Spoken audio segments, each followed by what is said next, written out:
un benvenuto da Heavy Metal Heaven. Oggi ci occupiamo di una band bergamasca che cambia coordinate per l'ennesima volta in carriera, in maniera riuscita solo in parte.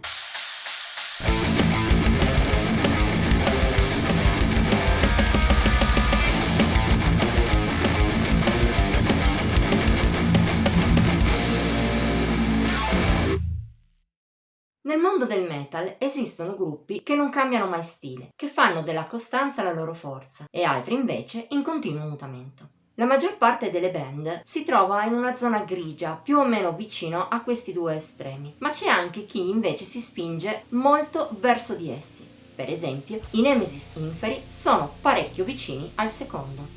Come raccontato nella recensione di A Bad Mess su Alternative Rock Heaven, il sito gemello della vecchia website che per un breve periodo si è occupato di musica alternativa e affini, questo gruppo di Bergamo non ha mai pubblicato un disco uguale all'altro.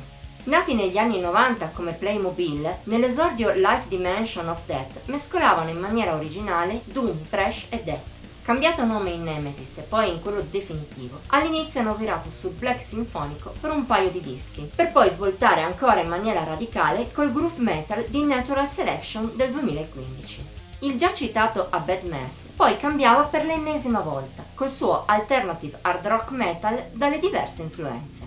Visti questi precedenti, poteva The Mowing Devil, quinto album dei Nemesis Inferi, rimanere sui binari del precedente? Ovviamente no. È vero tuttavia che, con questo nuovo lavoro, i bergamaschi per la prima volta si guardano indietro, anche se non in maniera del tutto aderente al passato. Di base, quello di The Mowing Devil è di nuovo groove metal, con a tratti anche notevoli tendenze southern, ma di sicuro il gruppo non si ferma qui. C'è un lato più rabbioso, spesso di origine metalcore, ma con a volte picchi addirittura nel death, giusto una tra le tante influenze che si possono trovare attraverso la scaletta. Questo purtroppo è uno dei due difetti principali del disco. Se a volte ci capita di rimproverare a una band la scarsa personalità, i Nemesis Inferi soffrono del problema opposto. In The Mowing Devil ne mostrano anche troppe, diverse tra loro. Giusto per fare un esempio, si possono prendere due canzoni consecutive come Abysmal e Eternal Static. La prima è una traccia violenta, groove, molto venata di death e rabbiosa anche nei momenti più melodici. La seconda invece è un pezzo riflessivo, con forti echi addirittura prog, e anche i suoi scatti metalcore sono comunque emotivi e tristi, a eccezione del finale, ancora death ma ben integrato. E anche se quest'ultima è buona, se ascoltati separati uno dall'altro li si potrebbe considerare benissimo pezzi provenienti da due dischi diversi. In generale, The Mowing Devil è un disco discontinuo, manca di coerenza e di una direzione vera e propria. Fa sembrare i Nemesis Inferi indecisi su quale direzione prendere, il che forse è uno dei motivi all'origine del secondo difetto, una forte disomogeneità anche a livello di ispirazione.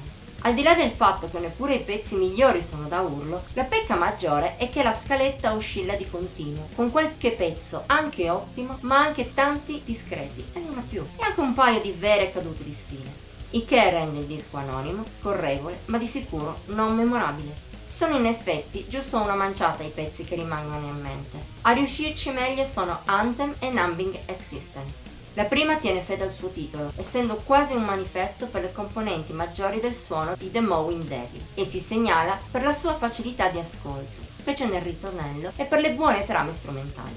La seconda invece, posta in chiusura, è più sul lato metalcore del gruppo ed esprime vera emozione, molto penetrante.